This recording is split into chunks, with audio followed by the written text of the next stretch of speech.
guys, welcome to my vlog. Saang parte ba ito guys? Nasa highway na naman tayo guys with NWOW e-bike.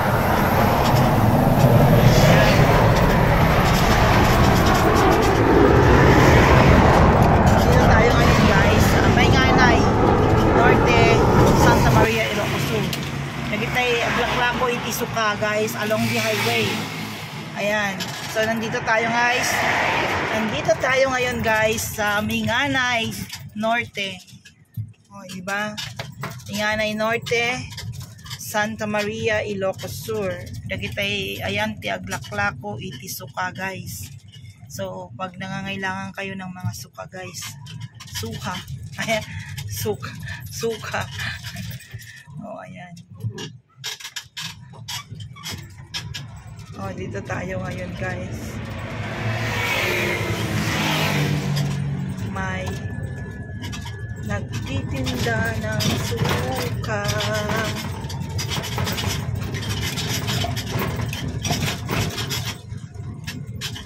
Ayan na pwede pa panamit tayo. I think.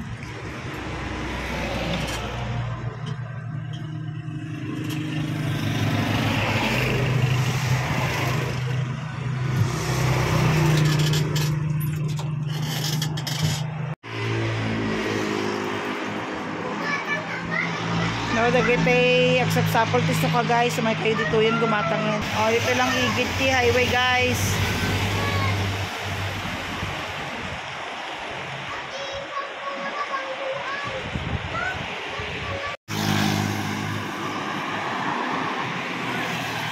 Hello guys, welcome to my vlog with Sir Pepe. May kayo nakakadwa kasepak. Awang kayo mo lang ngayon kasepak. Dito kami niya sangwana nun ni Sir Dalmasio patay makimina tayanan guys. Tay kadwa meeting pa dito kami ni Sir nalaing umpire imon unan guys. Ang awan tikwan nalaing umpire min ito no unit meet kada provincial meeting guys. Napanon. May kayo na ata dakadwami nga sumungad guys. May kayo nati kami lang nagulore kami dududwa kami pa ilang kin ni Sir. Nitagdapot emyanan kaya nagaputi abagatan. Dito kami laang 145 mot tulagan ko tawan da 5 mot lang guys.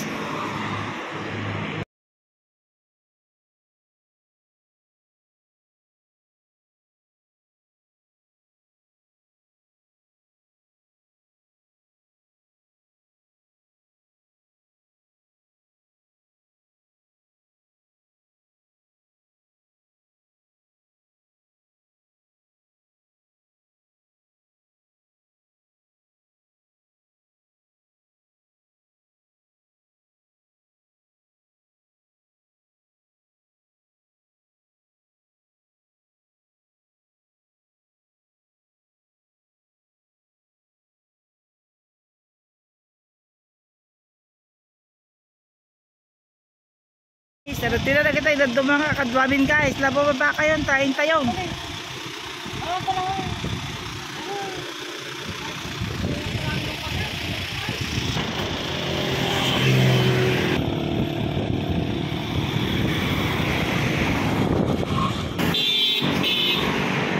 Damot 40 kami ngembay.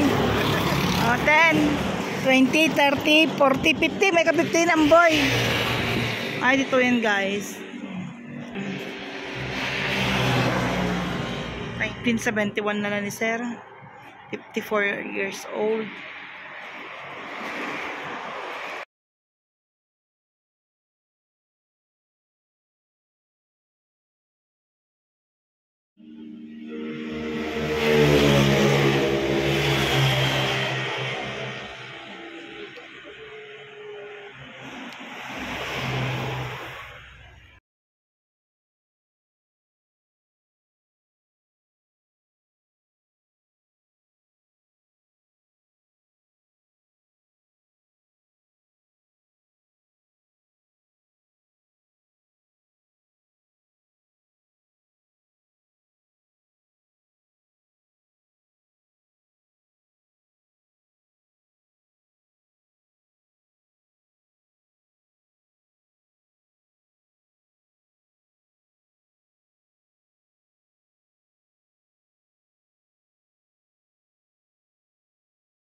Ito na tayo magpa-park guys.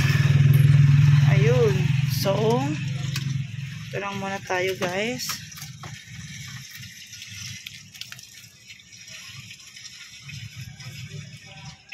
Ilak natin.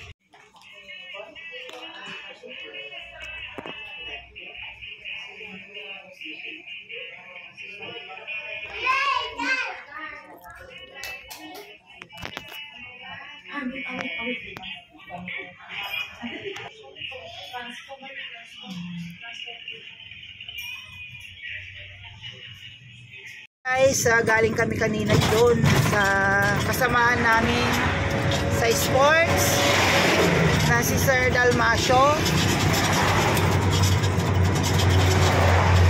Ngayon, napauwi na ako guys. Apat lang kami na pumunta. Mga kasamahan namin na iba, malalayo kasi. So, hindi na sila pumunta.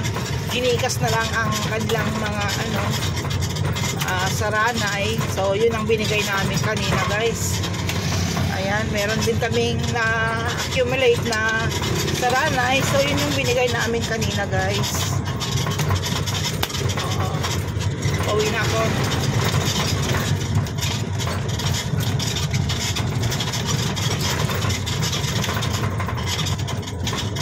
Yung si Sir Dalmasio guys, napakabait na tao. Kaya alam nyo, naniniwala na ako talaga na kapag mabait ka ay medyo hindi mahaba ang buhay pag mabait. Kinukuha na ni Lord guys ang mga mababait. Alam nyo, ang bait ng taong yun si Sir Dalmasio. Ang bait talaga yan. Nakasama namin yan sa sports matagal na namin nakasama yan. Kaya ang bait-bait niya guys. Hindi siya marunong magalit, ganun. Hindi siya mainis. Ayan. Very jolly lang siya. Pero kinuha na ni Lord guys. Na-atake kasi siya. Biglaan, first atake niya. Ayun. Hindi na kinaya.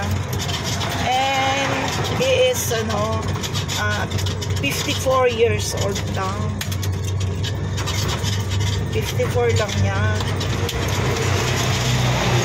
Nakakapanghinayang naman. 54 lang ni Sir. Tapos namatay na. Hindi man lang nakapag-retired para ma-enjoy naman niya ang kanyang retirement fee o kaya yung pension niya. Yung mga anak na lang niya ang kinabang. At least meron siyang naiwan para sa kanyang pamilya guys. 3 anak ni Sir. Tapos yung isa pa lang ang nakapag-graduate ng college. Then yung dalawa daw ka-college pa lang, nagka-college pa. 3rd year at saka ano pa yung isa kanina, basta 2nd year yata, gano'n. So parang college pa lang yung dalawa ng anak. Wala pang apo dahil di pa naman nag-asawang kanyang mga anak. Ayun guys, nakapanghinayang lang ang buhay. Life is so short, kaya enjoy lang. Pero wag naman yung masyadong i-enjoy ang buhay. Dapat yung lang, sakto lang. Saktong pag-i-enjoy lang ng buhay guys ang kailangan natin. Hindi naman tayo magtatagal dito sa mundo. Kaya enjoy lang buhay. Iwas stress. Kung minsan ang stress ang nakakamatay guys, ang stress. Kaya huwag kayong masyadong ma-stress. Pag ma-stress kayo, itapon nyo na ang kung sino yung nakakapag-stress dyan. Sino ang nang-i-stress sa inyo, itapon nyo na kaagad guys. Enjoy lang ang buhay, dapat happy lang. Huwag tayong pa-apekto sa stress, huwag tayong pa-apekto sa problema. Ay naku, tatanda ka talaga dyan. Bubulubot ang ating mukha kung pa-apekto tayo sa stress. Kaya guys, ayun, nasa Save More na tayo guys. Save More Santa Maria. Nasa Save More na naman tayo guys. Pinakatigat. Ay, hindi. Meron ako naisip na pupuntahan bago ako uwi. Magpapamanicure ako at pedicure, o, diba? Enjoy natin ang buhay, guys. So, dahil nga natutuklap ng ating manicure, saka yung pedicure natin, ayun, yun pala ang gagawin ko ngayon. So, bago ako umuwi, guys, medyo maaga pa naman. So, yun ang gagawin ko ngayon, guys. Para bukas, hindi na ako pupunta sa salon. Ayan, guys. So, magle-left turn ako dito. Left turn. Magle-left turn ako. Ayun. Dahil pupunta tayo sa salon ni Susan. Punta tayo kay Susan. Sana nandyan si Susan. Kasi si Susan lang ang gusto kong mag-pedicure sa akin. Itong kamay naman, pwede rin yung si nanay, yung matanda. Anong pangalan? Nalimutan ko ng pangalan ng matanda. Maganda rin na siya. Maganda yung pag-manicure niya. Pag-pedicure si Susan. Kasi sa paa. Mas magaling yung si Susan pag sa paa. Ayan, guys. So, punta tayo ngayon, guys, sa manicure, pedicure, salon ni Susan. Oh!